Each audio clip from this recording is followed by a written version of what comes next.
నిత్య పూజలివివు నేరిచిననోహో ప్రత్యక్షమైనట్టి పరమాత్మునికి నిత్య పూజలివివో.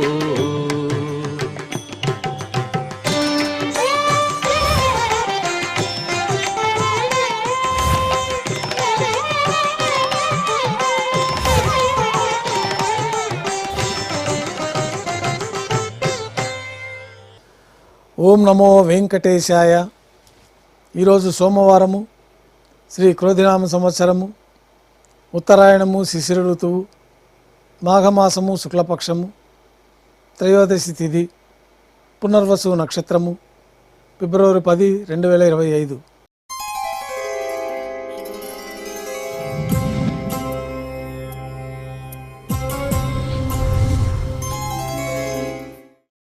మాధ్యాహ్నిక ఆరాధనలో భాగంగా బంగారు పంచపాత్రలో శుద్ధ జలాన్ని నింపుకొని స్వామివారికి ఉత్సవమూర్తులకు ఉపచారాలు సమర్పించి అష్టోత్తర శతనామావళితో అర్చన నిర్వహించి మాధ్యాహ్నిక నైవేద్యంలో భాగంగా అన్నప్రసాదాలు, పన్యారాలు ఘంటానాదం మధ్య నైవేద్యంగా సమర్పించి భక్తులని సర్వదర్శనానికి అనుమతిస్తారు.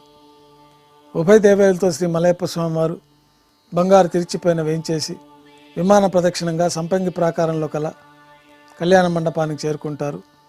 కళ్యాణోత్సవం ప్రారంభమవుతుంది.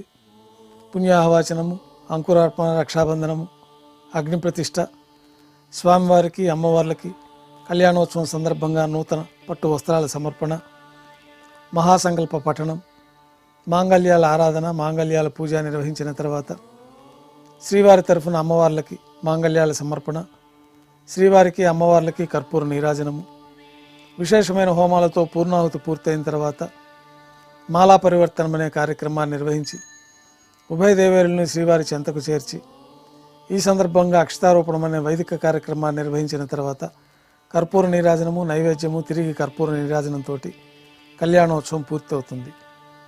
కళ్యాణోత్సవ భక్తుల దర్శనం అనంతరం ఉభయ దేవేలతో శ్రీ మలయప్ప స్వామివారు ధ్వజస్తంభం వద్ద కల అద్దాల మండపానికి చేరుకుంటారు. వేదపారాయణ నడుమ ఊంజల్ సేవ నిర్వహించి కర్పూర నీరాజనంతో ఊంజల్ సేవ పూర్తి అవుతుంది. ఉభయ దేవేలతో శ్రీ మలయప్ప స్వామివారు మేళతాళాలతో ఊరేగింపుగా ఆలయం వెలుపల కల వైభవోత్సవ మండపానికి చేరుకుంటారు. ఆర్జిత బ్రహ్మోత్సవంలో భాగంగా స్వర్ణ గరుడ వాహనంపైన శ్రీ మలయప్ప స్వామివారు వేంచేస్తారు.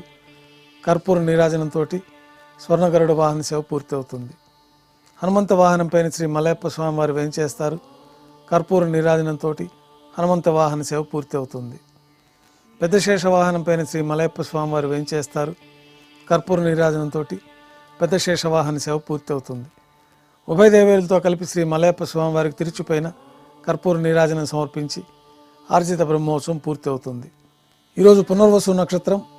సాయం సంధ్య వేళలో 1000 దీపాలతో అలంకరించబడి ఉన్న సహస్ర దీపాలంకరణ సేవ మండపానికి రాముల వారు, సీతామ్మవారు, లక్ష్మణస్వామి, మరొక తిరుచుపైన హనుమంతుల వారు వేంచేసి మేళతాళాలతో ఊరేగింపుగా సహస్ర దీపాలంకరణ సేవ మండపానికి చేరుకుంటారు. వేదం, గానం, నాదం నడుమ సహస్ర దీపాలంకరణ సేవ జరిపి నక్షత్ర నీరాజనము, కర్పూర నీరాజనంతో సహస్ర దీపాలంకరణ సేవ పూర్తి అవుతుంది. తిరువీధుల ఉత్సవం పూర్తయిన తర్వాత ఆలయంలోకి వేంచేస్తారు.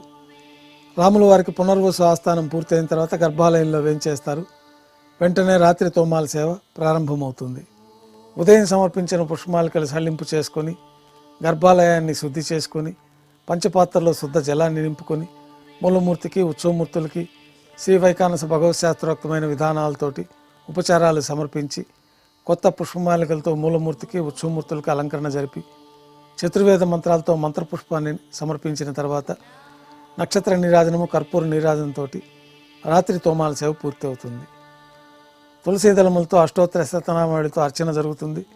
రాత్రి నైవేద్యంలో భాగంగా అన్నప్రసాదాలు, పన్యారాలు, దోశ, ఘంటానాదం మధ్య నైవేద్యంగా సమర్పించి తిరువీస నైవేద్యం పూర్తయిన తర్వాత భక్తులని సర్వదర్శనానికి అనుమతిస్తారు. కొద్ది విరామం తర్వాత ఏకాంత సేవలో భాగంగా రాత్రి సమర్పించిన పుష్పమాలికలు సల్లింపు చేసుకొని గర్భాలయాన్ని శుద్ధి చేసుకొని బంగారు పంచపాత్రలో బ్రహ్మ తిరువారాధన కోసమై తీర్థాన్ని సమర్పించి ఏకాంత సేవలో భాగంగా కౌతుకభైరమైన శ్రీ భోగ శ్రీనివాసమూర్తి వారిని బంగారు పట్టు పాన్పు పైన వేయించేసి ఈ సందర్భంగా స్వామివారికి దారోష్ణమైన గోక్షీరము, జీడిపప్పు, ద్రాక్ష, కలకండ కలిపిన మిశ్రమాన్ని నైవేద్యంగా సమర్పించి కర్పూర నీరాజనంతో ఏకాంత సేవ పూర్తి అవుతుంది. ఓం నమో వెంకటేశాయ.